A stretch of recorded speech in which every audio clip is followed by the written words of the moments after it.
Today on the CTV News at 5, how proponents of a new pedestrian bridge in Lethbridge say it could connect the city and attract the world.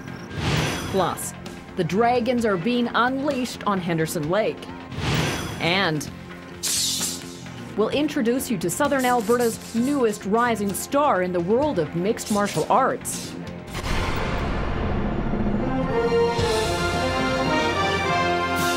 CTV News with Jackie Scantlebury. Good afternoon. If a group of Lethbridge residents are successful, people from all over the world will be coming to the city for a spectacular view of the river valley and a chance to walk across a new coulee-top pedestrian bridge. Project supporters say the pedestrian and bicycle bridges wouldn't only connect East and West Lethbridge, but it would also generate business and tourism. As Terry Boat reports, they'll be pitching the concept to Lethbridge City Council come Monday. Ron Bain is one of the people behind a very ambitious concept, one that would rival the city's most recognizable icon, the CP Rail high-level bridge. Bain's idea is to build a new pedestrian bridge, one that would be accessible to anyone and everyone. Old legs, young legs, whether they're 5 years old or 85 years old, can use this. And somebody in a wheelchair can use it. And so it's something that's available to the public. And everybody can be included in this amazing feature that we're planning on building here in Lethbridge.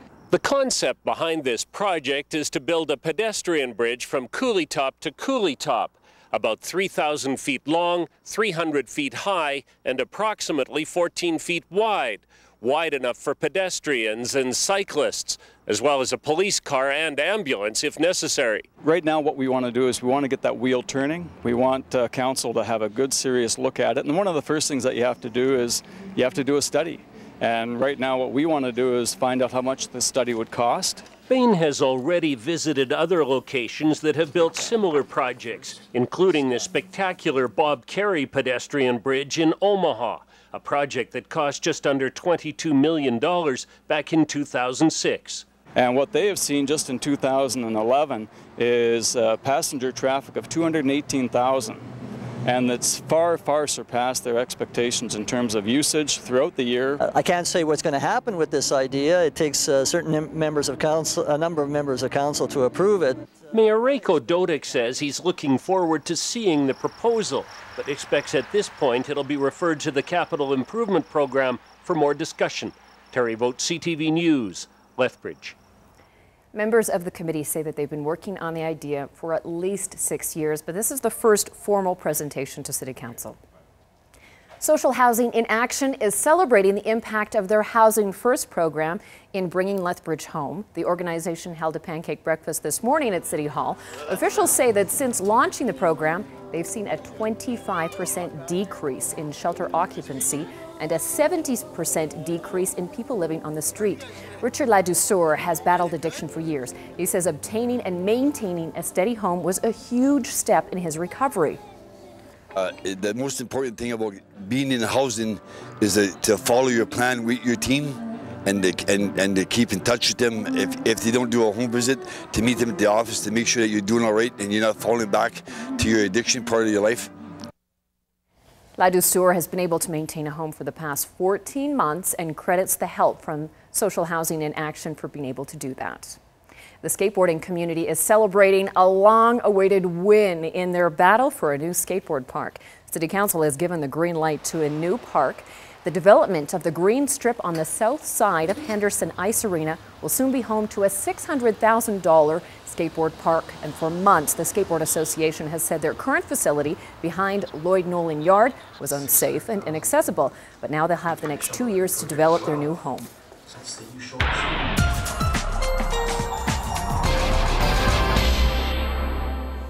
Dory, a lot of big events this weekend. The Dragon Boat Festival, of course, Coaldale Settler Days with the Candy Parade on Saturday, and then we also have the Southern Alberta Summer Games, and Mother Nature is playing along. I know, so far so good. As far as conditions go, lots of sunshine, dry conditions for the most part. Having said that, be aware that these late day, daytime heating, you know, a little bit of convective energy could trigger a thunder shower or two during the evening hours. So just be aware of that. But yeah, you're right. We're looking for the most part sunshine and very warm temperatures. I'll have the details coming up.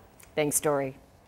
An autopsy has now been completed on a man whose body was discovered near a business in North Lethbridge earlier this week. Police say the results indicate that the death was non-criminal.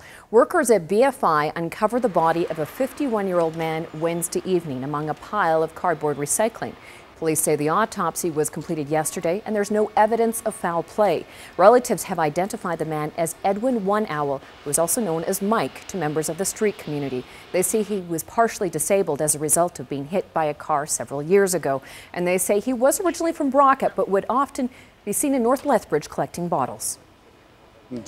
You know, when I always used to see him down at the shelter, he'd be pushing his grocery cart. He needed that for leverage too, for most. That's why he carried that basket everywhere he went. He needed that like a walker, He couldn't just walk on his own or without a cane, But he was a very nice guy, a very well-known person throughout, the street community, if you know what I mean.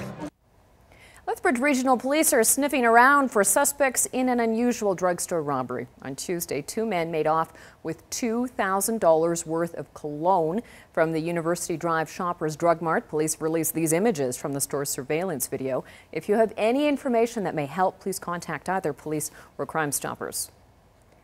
The Federal Food Inspection Agency in Lethbridge is helping to investigate the death of over 100 bison due to anthrax in the Northwest Territories. 128 bison carcasses have been found in the Mackenzie Bison Sanctuary near Mills Lake, northwest of Fort Providence. It's an area only accessible by boat at this time of year. The carcasses were found during a routine anthrax surveillance flight earlier this week. Carcass samples are being sent to the Canadian Food Inspection Agency lab in Lethbridge for testing. As a precaution, in the Northwest Territories, the Department of Environment and Natural Resources has activated the Anthrax Emergency Response Plan. While anthrax can be fatal, it is controllable if promptly treated with antibiotics. A growing population in Alberta means that the province could gain 6 new ridings, and one of them in the south. The Federal Electoral Boundaries Commission is proposing a new federal election map, and southern Alberta currently has 3 federal electoral districts: Lethbridge, Medicine Hat, and Fort Macleod. Now, the new map shows a smaller Lethbridge riding, a larger Medicine Hat riding, and a newly created Bow River and Foothills riding where Macleod currently is. Albertans will be invited to voice their opinions on the proposed changes. Beginning in September, 16 meetings will take place across the province. Well, kids like to play like grown-ups, so it's not much of a stretch that they're getting in on the exercise trend as well. A local fitness instructor has tailored a yoga class for babies and their parents. Alicia Fieldberg reports. And way up high! Yoga is popular with many parents. Now babies are getting in on the action too. Local instructor Janelle Dick says parents in countries such as Japan often get their kids exercising at a few months old. She couldn't find similar opportunities for kids that age in southern Alberta, so she got certified and started a baby yoga class. A lot of times with small children, they're toted around all the time, so there's not a lot of movement. So what happens as they get older is they don't have the mobility that, say, they would have. Good work. Can you touch your toes? Can you go down? Yoga improves flexibility, strength, and range of motion important for child development. Moves that involve swinging, rolling, or tumbling help develop a baby's nervous system, balance, and coordination. It also helps digestion. The class gives parents the chance to work out as well, while still keeping up their mommy duties. She gets to move, I get to move, and we have fun, and what better place than the park in the summer? Like a positive way to burn energy and like a good role model for like health and fitness later in his life. Many people say yoga helps their babies fall asleep easier and even helps them sleep throughout the night, which these moms agree benefits their health as well. I know for sure he has a good nap afterwards, so I really like that. And he just seems generally more happier, I guess. Parents say they especially enjoy quality bonding time away from the pressures of household duties and the social atmosphere. She has a great time. She talks the whole time, she laughs, she plays, and we get to meet people, so that's fun. Alicia Fieldberg, CTV News, Lethbridge. You can find out more about the Wee Wigglers yoga class at Amina Dance Studio. Well, Lethbridge is ready to unleash the dragons in Henderson Lake. Hundreds of paddlers will hit the lake for the Lethbridge Rotary Dragon Boat Festival this weekend. 65 teams from Western Canada will race in women's, mixed, and breast cancer survivor categories.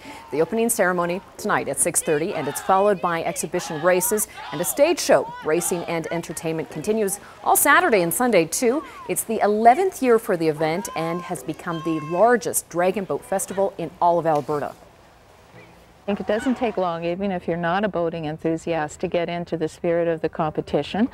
There's tremendous camaraderie within the athletes' village and the tents. There's decorated tents.